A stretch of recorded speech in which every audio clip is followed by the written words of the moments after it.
440% 폭증. 지금 유럽에서 이상한 일이 벌어지고 있습니다. 유럽의 교실이 텅텅 비고 있어요. 런던, 파리, 베를린의 네로라 하는 부자 가족들이 왜 갑자기 캐리어 몇 개만 들고 한국행 비행기에 몸을 싣는 걸까요? 주재원도 아니고 여행도 아닙니다. BBC가 추적한 수천 장의 서류에는 똑같은 단어 하나가 적혀 있었습니다.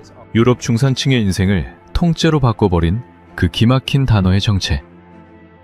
대한민국이 전 세계를 어떻게 홀렸는지 지금부터 하나씩 밝혀보겠습니다. 시작 전 구독과 좋아요 한번 눌러주시면 영상 제작에 큰 힘이 됩니다. 그럼 시작하겠습니다. 유럽이 아이들을 잃고 있었습니다. 죽은 게 아닙니다. 떠난 겁니다. 프랑스, 독일, 영국, 북유럽까지 1861가구가 한국행 장기 비자를 들고 사라졌어요. 440% 폭증. 회사가 보낸 사람은 단 한 명도 없었습니다. 전부 제 발로 왔어요. 수천 장의 서류를 넘기다가 체류 목적란에서 저는 숨을 멈췄습니다. 모든 가족이 같은 단어를 적고 있었거든요. 안전. 저는 캐서린 모리스, BBC 다큐멘터리 PD입니다. 이 대탈출의 시작점에 한 프랑스 엄마가 있었습니다. 소피 르클레르. 파리 8구에서 12년째 살고 있는 소아과 간호사였어요. 남편 마티유는 IT 회사 개발자였고요. 딸 클레르가 10살이었습니다. 소피네 동네는 나쁘지 않았어요. 좋은 학교가 가깝고 공원이 있었고 메트로역까지 걸어서 5분이었으니까요. 12년 동안 한 번도 이사를 생각한 적이 없었다고 합니다. 소아과에서 남의 아이를 돌보고 퇴근하면 자기 아이를 안아주는 평범한 일상이었어요. 그런데 그날 이후 모든 게 달라졌습니다. 오후 5시 23분이었어요. 해가 있었습니다. 밝은 오후였어요. 클레르가 학교에서 집으로 걸어오는 길이었습니다. 집까지 400m. 매일 가던 길이에요. 횡단보도 하나 건너고 약국 앞 골목 지나서 아파트 정문까지 7분이면 도착하는 거리. 클레르가 골목을 지나고 있었어요. 뒤에서 전동 스쿠터 소리가 났습니다. 처음에는 신경 쓰지 않았대요. 파리 거리에서 스쿠터는 너무 흔하니까요. 그런데 소리가 점점 가까워졌어요. 바로 뒤에서요. 2명이었습니다. 헬멧을 쓰고 있었어요. 스쿠터가 클레르 바로 옆에서 속도를 줄였습니다. 뒷좌석에 탄 사람이 팔을 뻗었어요. 클레르 목에 걸린 집 열쇠줄을 낚아챘습니다. 클레르가 반사적으로 몸을 틀었어요. 열쇠줄이 목을 긁으면서 빠졌습니다. 아니, 빠지다 말았어요. 클레르가 손으로 잡았거든요. 스쿠터가 다시 속도를 올렸습니다. 열쇠줄이 끊어지면서 클레르의 목에 빨간 줄이 생겼어요. 긁힌 자국이었습니다. 피가 조금 났어요. 스쿠터는 골목 끝으로 사라졌습니다. 5초도 안 되는 일이었어요. 클레르가 바닥에 주저앉았습니다.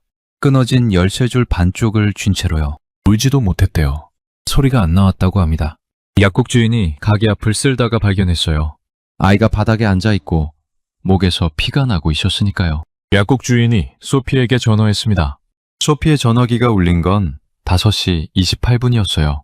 병원에서 막 퇴근하는 길이었죠. 모르는 번호였습니다. 받았더니 약국 주인 목소리가 들렸어요. 따님이 저희 가게 앞에 있는데요. 목에 상처가 있어요. 빨리 오시는 게 좋겠습니다. 뛰었습니다.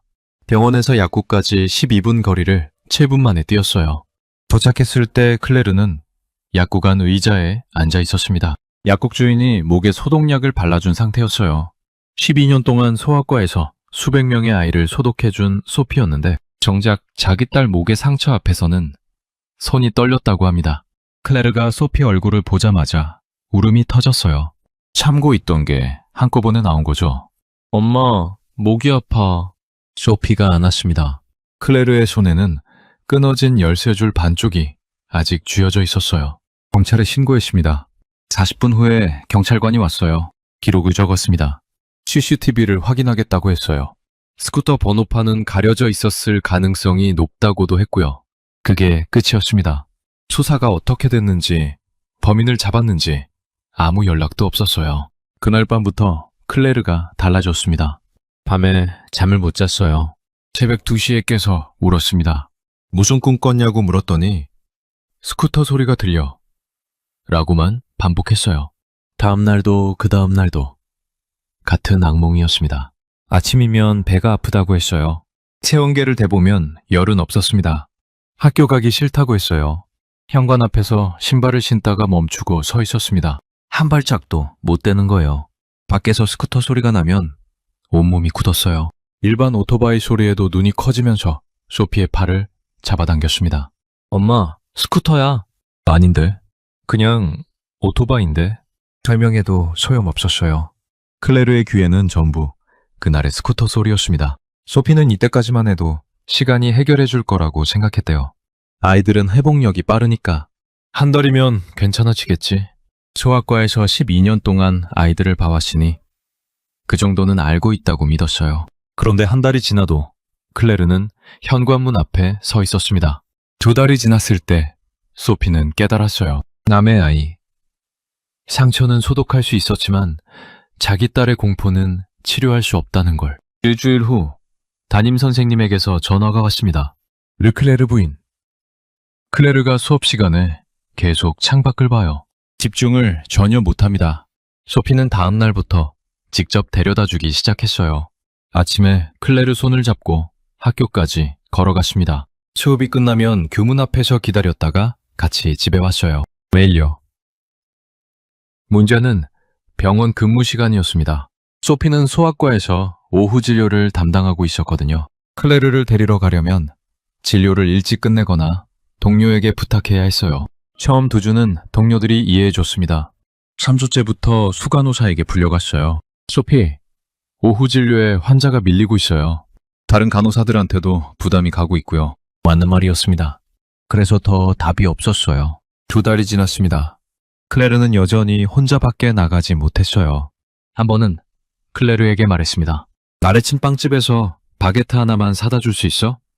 30초면 돼. 클레르의 눈이 커졌어요. 입술이 떨렸습니다. 대답 대신 방으로 들어가서 문을 닫았어요. 그날 밤 마티우가 잠든 후에 소피는 거실에 앉아 울었습니다. 소리 없이 새벽 1시에 휴대폰을 들었어요. 검색창에 치기 시작했습니다. 아이가 안전하게 통학할 수 있는 도시. 세계에서 가장 안전한 도시. 아이 기준. 결과가 떴어요. 도쿄, 싱가포르, 서울. 서울 관련 블로그 하나를 클릭했습니다. 한국에 사는 외국인 엄마가 쓴 글이었어요. 서울에서 8살 아이가 혼자 지하철 타고 학원 다닙니다. 처음엔 코웃음을 쳤어요. 요즘 세상에 8살을 혼자 지하철에 태워? 그런데 사진이 있었습니다. 교복 입은 아이가 교통카드를 찍고 개찰구를 통과하는 사진. 혼자였어요. 웃고 있었습니다. 석 달 동안 매일 밤 검색했어요. 한국 범죄율, 아동 대상 범죄 통계, 서울 지하철 안전도, 야간 보행 안전지수. 데이터를 볼수록 믿기 어려웠습니다. 그런데 진짜 소피를 멈추게 한 건 통계가 아니었어요. 유튜브에서 서울 강남 거리 브이로그를 봤는데 저녁 8시쯤이었습니다. 화면에 초등학생 2명이 편의점에서 나오면서 아이스크림을 먹고 있었어요. 웃으면서요. 혼자였습니다. 소피는 그 장면에서 영상을 멈췄어요. 클레르가 저렇게 웃을 수 있다면 그날 밤 마티우에게 말했습니다. 우리 한국 가자. 마티우가 커피잔을 내려놓고 소피를 봤어요. 한참을요. 진심이야. 마티우가 고개를 들었습니다. 클레르가 웃으면 좋겠어. 매일. 그 문장이 모든 걸 결정했어요. 문제는 그 다음이었습니다. 마티우가 회사에 원격 근무를 요청했어요. 첫 번째 메일. 거절. 사유, 불충분. 2번째 메일. 성과 데이터와 시차 활용 계획까지 넣었습니다. 또 거절. 마티우가 그날 밤 소파에 앉아 한참 천장을 봤어요. 포기할까? 소피가 물었습니다. 마티우가 고개를 저었어요. 직속팀장 니콜라에게 직접 찾아갔습니다. 클레르 이야기를 전부 했어요. 니콜라도 6살 아들이 있는 아빠였거든요. 내가 경험진에 직접 얘기해 볼게. 3주가 지났습니다. 아무 연락이 없었어요. 28일째 되는 날, 니콜라에게서 문자가 왔습니다. 내일 HR이랑 미팅 잡혔어. 3번째 제안서를 냈어요. 니콜라가 구두 지원을 했습니다. HR 담당자가 물었어요. 왜 하필 한국입니까? 마티우가 대답했습니다. 딸이 혼자 길을 걸을 수 있는 곳이 필요합니다. 37일 만에 시민이 났어요. 마티우가 퇴근하고 현관문을 열자마자 말했습니다. 됐어. 소피는 부엌에서 국자를 들고 있었어요. 그 자리에서 울었습니다. 국자를 든 채로요. 남은 문제는 소피의 직업이었어요. 대원장에게 1년 휴직을 요청했습니다. 규정상 무급휴직은 최대 석 달이에요. 1년이면 사직서를 내셔야 합니다. 12년을 일한 곳이에요. 소아과 간호사 자격은 프랑스에서만 유효했어요. 돌아오면 1년 차부터 다시 시작해야 한다는 걸 알고 있었습니다. 다음날 사직서를 내셔요. 출발. 2주 전 클레르에게 말했습니다. 클레르, 우리 잠깐 다른 나라에서 살아볼까? 어디? 한국이라는 나라야. 거기서는 혼자 학교 가도 된대. 클레르가 한참 있다가 물었어요. 거기도 스쿠터 있어? 소피는 대답을 못했습니다. 확신이 없었으니까요. 짐을 쌌습니다. 캐리어 3개, 각 32kg. 출발 전날 밤, 클레르가 자기 방에서 안 나왔어요. 문을 열었더니 침대에 앉아서 창밖을 보고 있었습니다. 파리의 밤이 보였어요. 가로등, 건너편 아파트 불빛, 약국 간판. 무서워? 소피가 물었어요. 클레르가 고개를 돌렸습니다. 파리가 더 무서워. 10살 아이의 그 한마디가 모든 걸 확인해줬습니다. 다음날 아침, 소피 가족은 샤를드골 공항으로 갔어요. 그 무렵 런던에서는 전혀 다른 하루가 시작되고 있었습니다. 저는 캐서린 모리스, BBC 다큐멘터리 PD예요. 25년째 카메라대, 세상의 어두운 면을 기록하는 게 제 일이었습니다. 그날 아침 사무실에 앉자마자 메일함을 열었는데 한 통이 눈에 걸렸어요. 런던 남부의 한 공립초등학교 교장에게서 연락이 와 있었습니다. 모리스 PD, 이상한 일이 벌어지고 있어요. 한 학기 만에 유럽 국적 학생 14명이 전학 갔는데 대부분 목적지가 한국입니다. 처음엔 귀를 의심했어요. 한국이요? 주재원 파견이겠지. 삼성이나 현대 같은 한국 기업이 유럽 지사를 늘렸나? 확인해봤습니다. 주재원은 단 한 명도 없었어요. 전학 서류를 하나씩 열어봤습니다. 사율 안에 같은 단어가 반복되고 있었어요. 자녀 안전, 치안 환경 변화, 아동 정서 안정, 14장 전부요. 혹시 이 학교만 그런 건 아닐까 싶어서 런던 내 국제학교 3곳에 추가 확인을 넣었어요. 전학률이 전년 대비 3배에서 5배까지 증가했었습니다. 목적지 1위가 전부 한국이었어요. BBC 기획회의에 올렸습니다. 편집장 그레이엄의 반응은 이랬어요. 한국? 캐서린, 이거 한국 관광 홍보 영상 만들자는 거요? 회의실에 웃음이 퍼졌습니다. 그레이엄이 안경을 벗으며 말했어요. 치안 하나 때문에 나라를 옮긴다고? 과장이지. 시청자가 관심이나 있겠어? 저는 물러서지 않았어요. 2주만 주세요. 데이터로 설득 못하면 접겠습니다. 그레이엄이 팔짱을 끼고 저를 봤어요. 2주. 그 안에 숫자로 보여줘. 전학 간 가족 중 연락이 닿는 3 가족을 화상으로 인터뷰했습니다. 첫 번째는 베를린에서 온 토마스 가족이었어요. 딸 엠마가 9살이었습니다. 토마스가 말했어요. 오해하시면 안 됩니다. 독일은 위험한 나라가 아니에요. 시골에 가면 문 안 잠그고 자는 집도 있어요. 그런데 베를린 도심은 달라요. 엠마, 학교 정문 앞 골목에서 매일 불법 거래가 이루어지고 있었대요. 학교와 경찰에 신고했지만 3일 만에 원상복귀. 똑같은 자리에서 똑같은 일이 벌어지고 있었어요. 엠마가 물었어요. 아빠, 저 사람들 뭐해? 저는 대답을 못했습니다. 두 번째는 런던의 안일 가족이었어요. 인도계 영국인 부부. 아들 데브가 12살이었습니다. 안일의 아내 프리아가 말했어요. 데브 친구 중에 칼을 갖고 다니는 애가 있어요. 호신용이래요. 12살이에요. 12살짜리가 호신용 칼을 갖고 다니는 게 일상이 된 거예요. 프리아가 숨을 한번 쉬었어요. 그날 남편한테 말했어요. 데브가 칼을 갖고 다니게 되기 전에 떠나야 한다고. 세 번째는 바르셀로나에서 온 가족이었어요. 아들이 등굣길에 또래한테 지갑을 빼앗겼대요. 12살이에요. 학교 가는 길에요. 낮이었어요. 세 가족의 이야기를 정리하고 나서 저는 한 가지를 알 수 있었습니다. 이 사람들은 유럽이 망했다고 말하지 않았어요. 독일이 위험하다. 영국이 위험하다. 그렇게 말한 사람은 아무도 없었습니다. 대신 이렇게 말했어요. 아이를 혼자 보내는 감각이 사라졌다고. 나라의 문제가 아니라 감각의 문제였어요. 그리고 그 감각을 되찾을 수 있는 곳을 전부 같은 나라에서 찾고 있었습니다. 그레이엄에게 다시 찾아갔어요. 노트북을 열고 데이터를 보여줬습니다. 런던만이 아니라 유럽 전역에서 벌어지고 있는 일이라는 걸. 세 가족의 인터뷰 영상을 틀었어요. 프리아가 데브가 칼을 갖고 다니기 전에 떠나야 한다고 말하는 부분에서 그레이엄이 안경을 다시 썼습니다. 화면을 가만히 보고 있었어요. 영상이 끝나고 몇 초간 아무 말이 없었습니다. 서울이라고 했지? 네, 가봐. 일주일.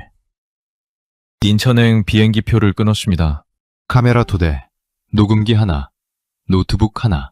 25년간 분쟁 지역과 난민 캠프를 찍어왔는데 이번에는 세계에서 가장 안전하다는 나라를 찍으러 가는 거였어요. 솔직히 반신반의했습니다. 치안 하나 때문에 직장을 그만두고 집을 세놓고 아이 손을 잡고 지구 반대편으로 날아간다고? 그게 정말 가능한 이야기인지 직접 확인하고 싶었어요. 비행기 안에서 노트북을 열었습니다. 파일 하나를 만들었어요. 제목은 이랬습니다. 왜 한국인가? 그 질문에 답을 찾는데 일주일이면 충분할 줄 알았어요. 결론부터 말하면 일주일로는 턱없이 부족했습니다. 인천공항에 내리자마자 카메라를 꺼냈습니다. 습관이에요. 25년 동안 현장에 도착하면 가장 먼저 하는 일이 카메라를 드는 거였으니까요. 입국장 문이 열릴 때마다 사람들이 쏟아져 나왔어요. 그런데 뭔가 이상했습니다. 유럽 가족들이 많았어요. 평소와 확실히 달랐습니다. 대형 캐리어를 끄는 부모들, 피곤한 표정의 아이들, 프랑스어가 들렸고 독일어가 들렸어요. 영어로 대화하는 가족도 보였습니다. 한 가족, 두 가족, 세 가족 계속 나왔어요. 저는 입국장 한쪽에 서서 세기 시작했습니다.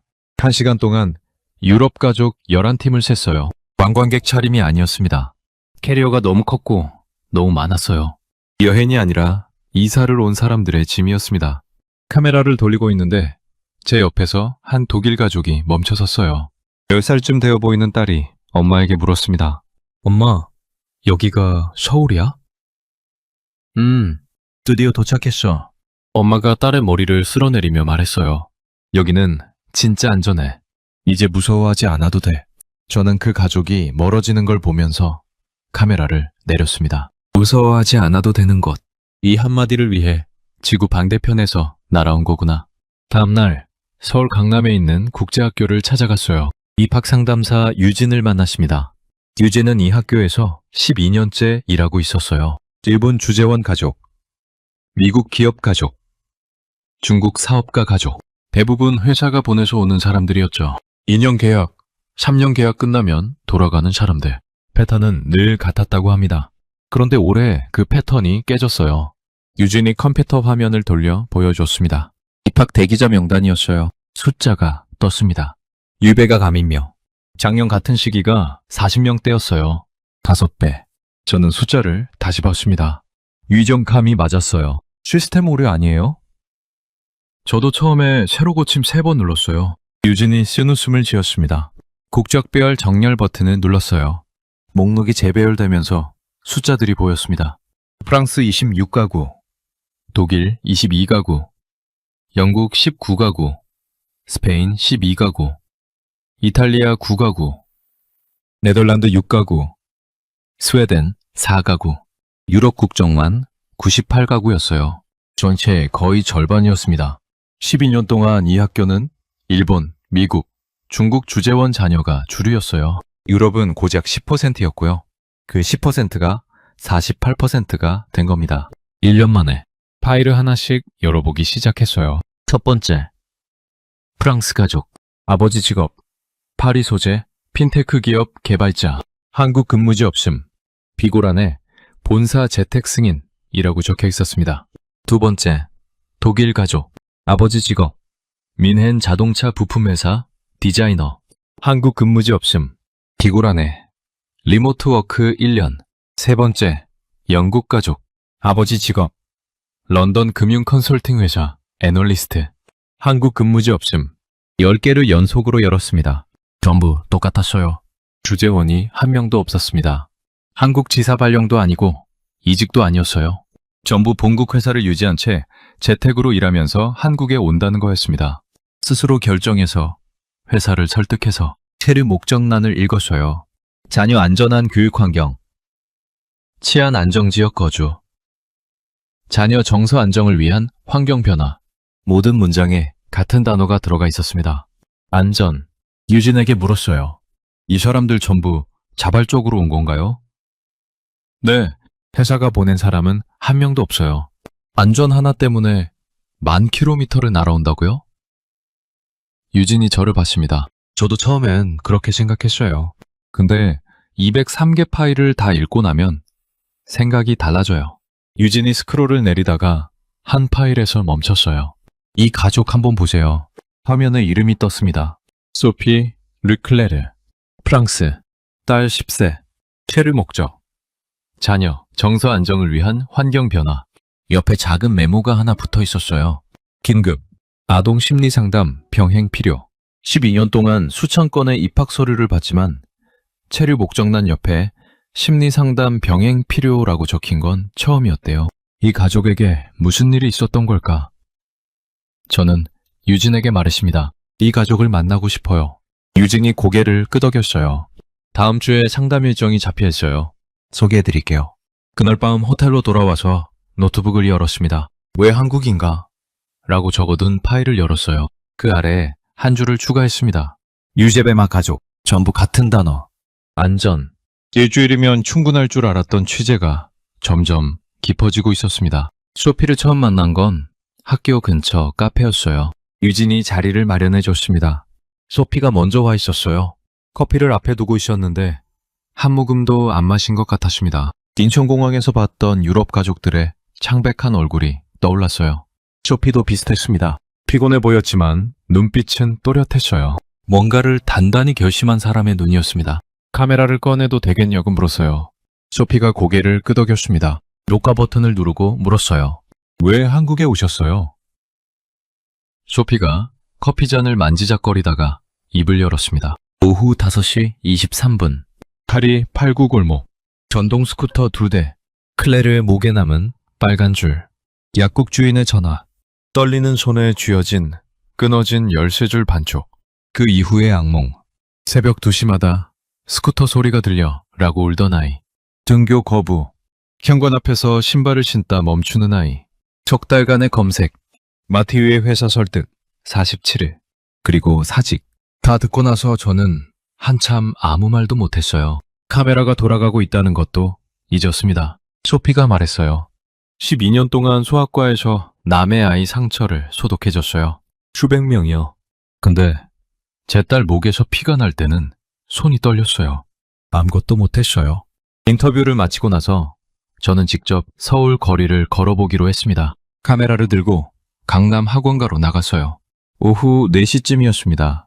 초등학생들이 백팩을 메고 혼자 걷고 있었어요. 편의점에 들어가서 간식을 사는 아이. 횡단보도에서 신호를 기다리는 아이. 친구와 웃으며 골목을 지나가는 아이들. 선생님도 부모도 보이지 않았습니다. 오후 6시가 됐어요. 아이들은 여전히 거리에 있었습니다. 누구도 뛰지 않았어요. 누구도 주변을 두리번거리지 않았습니다. 밤 8시. 편의점 앞에서 중학생 3명이 도시락을 고르고 있었어요. 자연스럽게 계산하고 나갔습니다. 밤 9시. 지하철 계단에서 교복 입은 여학생 2명이 올라왔어요. 혼자였습니다. 이어폰을 꽂고 웃으면서 수다를 떨고 있었어요. 저는 카메라를 내리고 멈췄습니다. 런던이라면 밤 9시에 12살 여자아이 둘이 혼자 지하철에서 내린다고? 절대 불가능해요. 부모가 허락하지도 않겠지만 아이들 스스로도 무서워서 안 할 겁니다. 가장 충격적이었던 건 횡단보도였어요. 7살쯤 배워 보이는 아이가 혼자 서 있었습니다. 초록불이 켜졌어요. 아이가 천천히 건넜습니다. 보호자는 없었어요. 차들은 완전히 멈춰 있었습니다. 아이가 건너편에 도착해서 뒤를 돌아보지도 않고 걸어갔어요. 당연하다는 듯이 저는 그 자리에 서서 카메라를 들지도 못하고 바라봤습니다. 며칠 후 소피와 다시 만났어요. 학교 앞을 함께 걸었습니다. 소피가 갑자기 멈춰섰어요. 횡단보도 앞이었습니다. 한국 아이 하나가 혼자 초록불에 건너고 있었어요. 소피가 그 아이를 보면서 울었습니다. 저게 제 꿈이에요. 클레르가 저렇게 건너는 거요.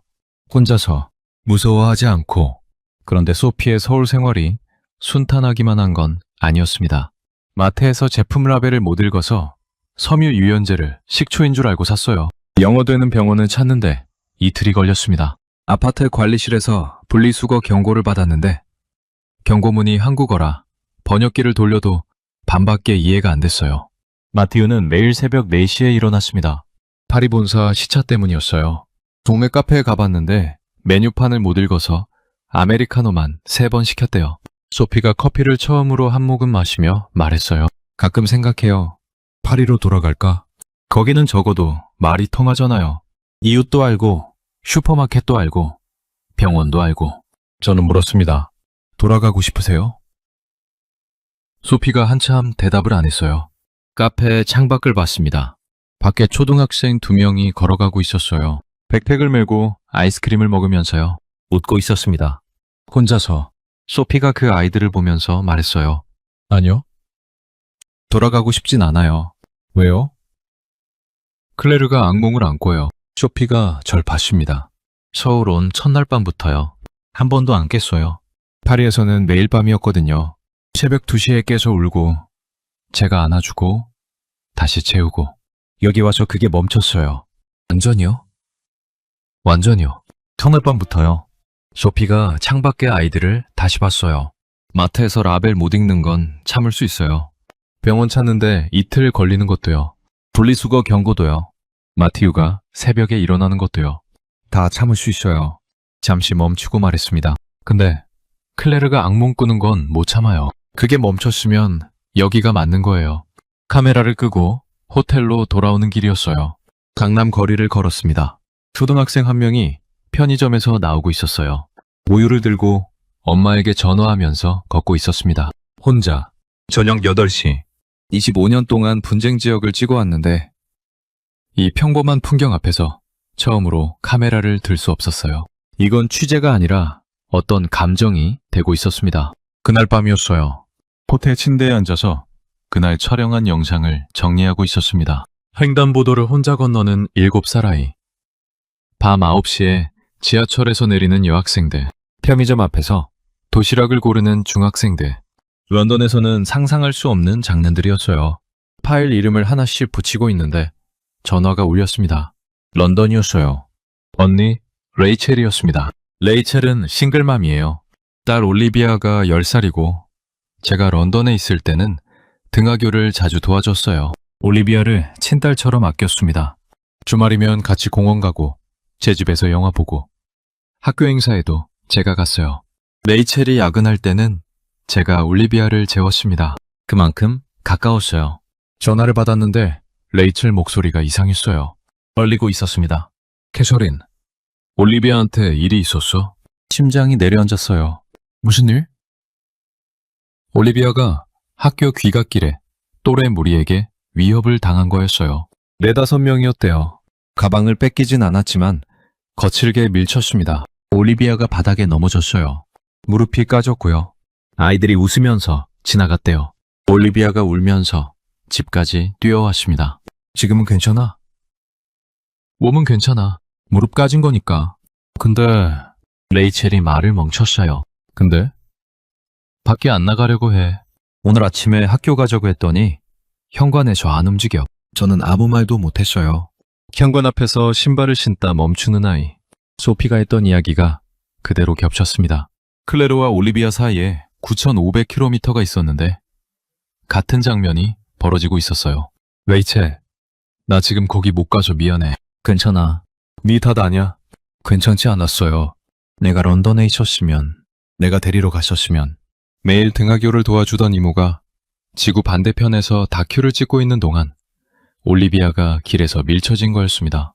전화를 끊고 한참 침대에 앉아 있었어요. 노트북 화면에는 아까 촬영한 영상이 멈춰 있었습니다.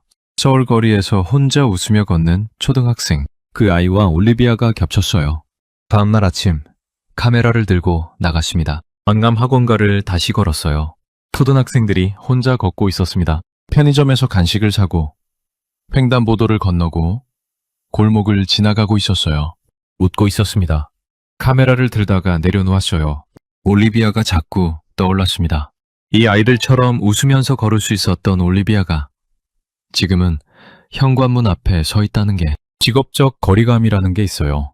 25년 동안 유지해온 거였습니다. 전쟁 지역에서도 난민 캠프에서도 카메라와 제 감정 사이에 벽을 세워왔어요. 그 벽이 무너졌습니다. 서울 거리의 평범한 풍경 앞에서 그날 오후 호텔에 돌아와서 한 가지를 더 확인해 보기로 했어요. 한국도 범죄가 있지 않나. 완벽한 나라는 없잖아. 25년 다큐 경력이 말하고 있었습니다. 반론을 찾아라. 양쪽을 봐라. 한국 범죄 통계를 조사했어요. 아동 대상 범죄율을 유럽 주요국과 비교했습니다. 숫자가 떴어요. 압도적이었습니다. 한국의 아동 대상 범죄율은 프랑스, 독일, 영국에 비해 현저히 낮았어요. OECD 안전지수, 야간 보행 안전도, 대중교통 범죄율까지 전부 확인했습니다. 반론을 찾으려고 시작한 조사가 오히려 확신을 만들어주고 있었어요. 그날 밤 레이첼에게 전화했습니다. 올리비아 어때? 여전히 안 나가려고 해. 오늘도 내가 데리고 가셔. 잠시 침묵이 흘렀어요. 레이첼, 한국이라는 곳이 있어. 뭐? 내가 지금 여기서 보고 있는 게 믿기지 않아. 밤 9시에 10살짜리가 혼자 지하철을 타. 웃으면서 아무도 안 무서워해. 아이도 부모도. 레이첼이 한참 아무 말 없었어요. 그게 진짜야? 진짜야. 매일 보고 있어. 전화를 끊고 노트북을 열었습니다. 왜 한국인가? 파일을 열었어요. 그 아래에 적었습니다. 이건 한국이 특별해서가 아니다. 유럽에서 사라진 것이 여기에 남아있는 거다. 다큐의 방향이 바뀌고 있었어요. 객관적 보도가 아니라 질문이 되고 있었습니다. 왜 이 나라에서는 가능한가? 왜 저 나라들에서는 사라졌는가? 그리고 그 사이에 올리비아가 있었습니다. 소피네 가족이 서울에 온 지 3주째 되는 날이었어요. 소피에게서 전화가 왔습니다. 캐서린 씨, 저 좀 만날 수 있을까요? 목소리가 가라앉아 있었어요. 공항에서 처음 봤던 유럽 가족들의 긴장과는 달랐습니다. 지쳐 있었어요. 학교 근처 카페에서 만났습니다. 소피가 먼저 와 있었어요. 커피를 앞에 두고 있었는데 또 한 모금도 안 마신 것 같았습니다. 클레르가 학교에서 말을 안 해요. 아예요. 수업 시간에는 선생님이 물으면 대답하는데 쉬는 시간에 아무하고도 안 놀아요. 점심도 혼자 먹어요. 벤치에 앉아줘요. 소피가 커피 잔을 만지작거렸어요. 파리에서 도망쳐 왔는데 여기서도 혼자면 어쩌죠? 저는 카메라를 꺼내지 않았습니다. 이건 취재가 아니었어요. 그냥 듣고 싶었습니다. 3주예요, 소피. 언어도 다르고 문화도 다른 곳에 온 지 3주요. 시간이 좀 필요해요. 소피가 고개를 끄덕였지만 표정은 밝아지지 않았어요. 그런데 변화는 조금씩 오고 있었습니다. 4주째 소피에게서 메시지가 왔어요. 클레르가 반 친구 이름을 처음 말했어요. 수빈이라는 애가 있는데 착하대요. 그게 전부였지만 소피는 그날 밤 울었다고 했어요. 5주째 클레르가 수빈이와 점심을 같이 먹었습니다. 혼자 벤치 대신 급식실에서 대화는 많이 못했대요. 수빈이가 영어를 조금 하고 클레르가 한국어 단어를 하나씩 배우고 있었으니까요. 하지만 옆에 앉았다는 게 중요했어요. 6주째 소피에게서 사진이 왔습니다. 카카오톡으로요. 클레르가 학교 운동장에서 다른 아이들과 줄넘기를 하고 있는 사진이었어요. 웃고 있었습니다. 3주 전 벤치에 혼자 앉아있던 아이가 맞나 싶었어요. 그 주에 소피가 결정을 하나 내렸습니다. 클레르, 오늘 학교 가는 길 밤만 혼자 걸어볼래? 클레르가 엄마를 봤어요. 무서워. 엄마가 뒤에서 볼게. 100m만. 학교 정문 보이는 데까지만. 클레르가 한참 서 있었대요. 현관에서 신발을 신은 채로 1분인지 2분인지 파리에서 매일 아침 반복됐던 그 장면이었어요. 그런데 이번에는 달랐습니다. 클레르가 문을 열었어요. 소피는 50m 뒤에서 따라갔습니다. 클레르는 한 번도 뒤를 돌아보지 않았대요. 아니, 한 번 돌아봤어요. 횡단보도 앞에서 소피가 보이는지 확인하고 다시 앞을 봤습니다. 초록불이 켜졌어요. 클레르가 한 발 내디뎠습니다. 멈췄어요. 다시 내디뎠어요. 건넜습니다. 건너편에 도착해서 뒤를 돌아봤어요. 소피를 봤습니다. 손을 흔들었어요. 웃고 있었습니다. 파리 이후 처음 보는 진짜 웃음이었대요. 소피가 뒤에서 주먹을 꽉 쥐었다고 했어요. 심장이 터질 것 같았다고. 소피가 전화로 그 이야기를 해줬을 때 저도 눈물이 났어요. 횡단보도 하나 건넌 건데 50m 걸은 건데 그게 이 가족한테는 6달 만에 기적이었습니다. 그 주부터 클레르는 거리를 조금씩 늘렸어요. 횡단보도. 그 다음 주에는 학교 앞 200m. 그 다음 주에는 편의점까지 혼자. 8주째 되는 날, 클레르가 혼자 학교에 도착했어요. 집에서 학교까지 전 구간을. 소피는 그날도 몰래 따라갔대요.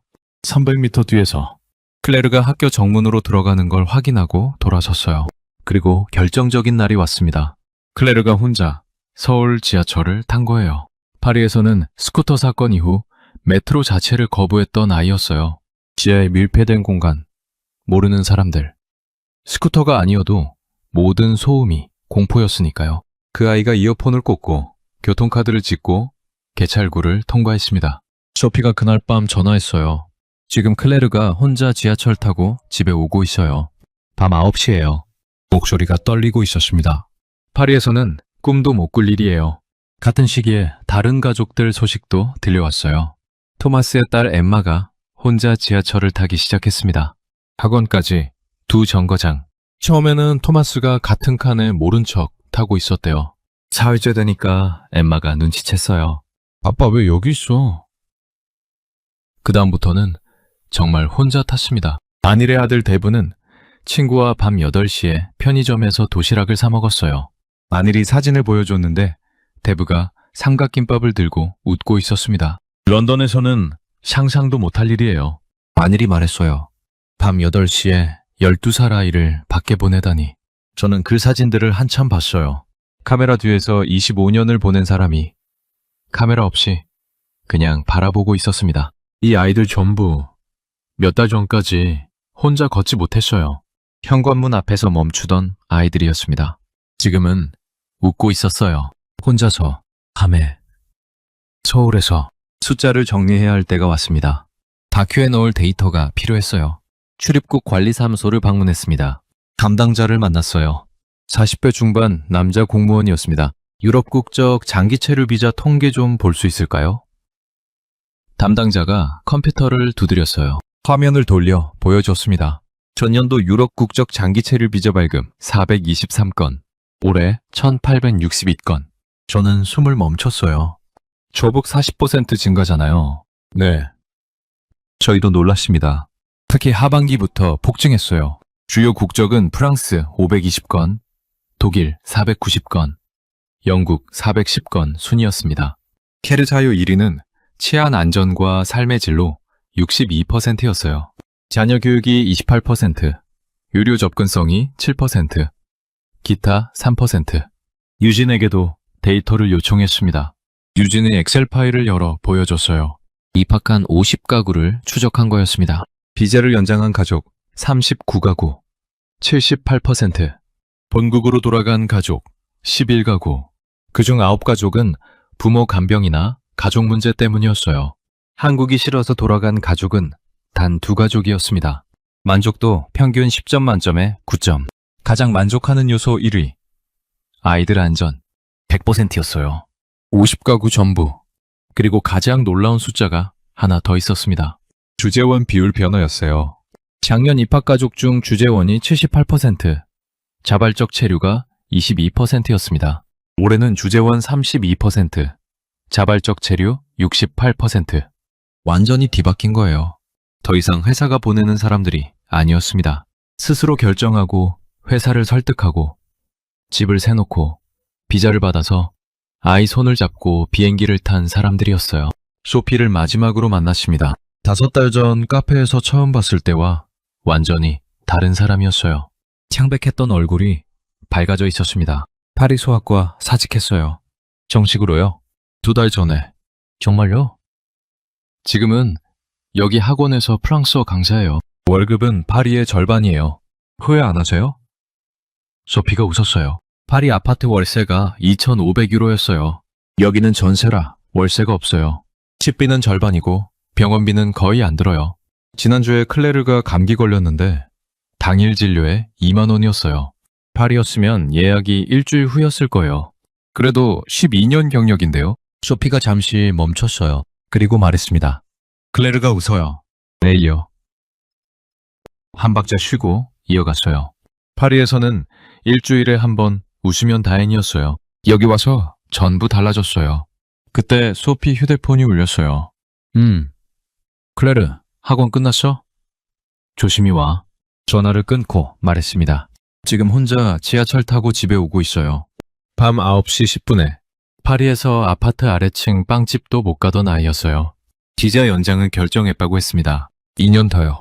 가능하면 클레르가 고등학교 졸업할 때까지 있고 싶다고 했어요. 1년으로 온 사람이 영구 정착을 말하고 있었습니다. 그리고 소피의 파리 친구 세 가족이 벌써 비자 절차를 문의하고 있었어요. 한 가족이 오면 세 가족이 물어보고, 세 가족이 오면 10가족이 검색하고, 연쇄의 반응이었습니다. 마지막 취재일이었어요. 학교 운동장을 바라봤습니다. 한국 아이, 독일 아이, 프랑스 아이, 영국 아이가 함께 축구하고 있었어요. 웃고 소리 지르고 뛰어다니고 있었습니다. 한 아이가 넘어졌어요. 엠마였습니다. 코마스의 딸. 베를린에서 학교 앞 골목이 무서워서 혼자 못 다니던 아이. 옆에 있던 한국 아이가 손을 내밀었어요. 일으켜주고 괜찮냐고 물었습니다. 엠마가 웃으며 고개를 끄덕였어요. 먼지를 털고 다시 뜨기 시작했습니다. 아무 일도 아니었어요. 운동장에서 매일 일어나는 일이에요. 그런데 저는 그 장면에서 눈을 뗄 수 없었습니다. 넘어져도 괜찮은 곳, 누군가 손을 내밀어주는 곳, 다시 뛸 수 있는 곳. 이 가족들이 지구 반대편까지 온 이유가 이거였습니다. 퇴근길에 강남거리를 걸었어요. 초등학생 한 명이 편의점에서 나왔습니다. 우유를 들고 엄마에게 전화하면서 걷고 있었어요. 혼자 밤 8시 웃고 있었습니다. 12년 동안 유진이 매일 봤던 풍경이었어요. 눈에 들어온 적도 없었을 겁니다. 한국 사람들은 이 풍경이 얼마나 귀한지 모릅니다. 이것이 사라진 곳에서 온 사람들이 203가족이에요. 호텔로 돌아와서 언니에게 전화했습니다. 올리비아 데리고 한번 와봐. 직접 봐야 해. 레이첼이 웃었어요. 농담인 줄 알았겠죠? 농담이 아니었습니다. 런던으로 돌아갔어요. 편집실에 들어가서 촬영본을 정리했습니다. 밤새 편집했어요. 완성본을 그레이엄에게 보여줬습니다. 30분짜리였어요. 그레이엄이 화면을 봤습니다. 안경을 벗지도 않았어요. 30분 동안 아무 말 없이. 영상이 끝나고 몇 초간 침묵이 흘렀어요. 그레이엄이 천천히 입을 열었습니다. 이거 언제 내보낼 수 있어? 한국 관광 홍보 영상이라고 했던 사람이었어요. 편집실을 나오면서 휴대폰을 꺼냈습니다. 소피가 보내준 사진을 다시 봤어요. 클레르가 서울 지하철에서 웃고 있는 사진. 밤 9시. 혼자. 이어폰을 꽂고 딸기 우유를 들고 6개월 전 파리에서 메트로를 거부하던 아이. 지금은 혼자 타고 웃고 있습니다. 그때 유진에게서 메시지가 왔어요. 오늘 또 전화 왔어요. 어디서요? 런던이요. 친구 소개로 연락했다는데요. 1년 체류 비자 받았답니다. 입학 가능하냐고요. 이야기는 계속되고 있었습니다. 여러분, 지금까지 파리의 엄마 소피 르클레르와 BBC PD 캐서린 모리스의 이야기를 함께 하셨습니다. 어떠셨습니까? 유럽 장기 체류 비자 440% 폭증. 국제학교 입학 대기자 1년 만에 5배. 기저 연장률 78%. 만족도 10점 만점에 9점. 12년 경력의 소아과 간호사직을 사직한 소피는 이렇게 말했습니다. 클레르가 웃어요. 왜요? 그거면 됐어요.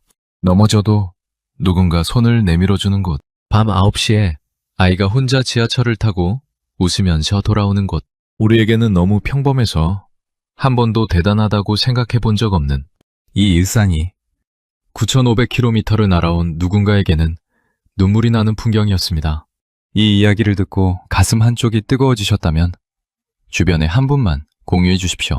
그리고 우리가 매일 살고 있는 이 나라가 자랑스러우시다면 댓글에 대한민국 4글자만 남겨주십시오. 오늘도 여러분 모두 따뜻하고 건강한 하루 보내시길 바랍니다. 긴 영상 끝까지 시청해 주셔서 감사합니다.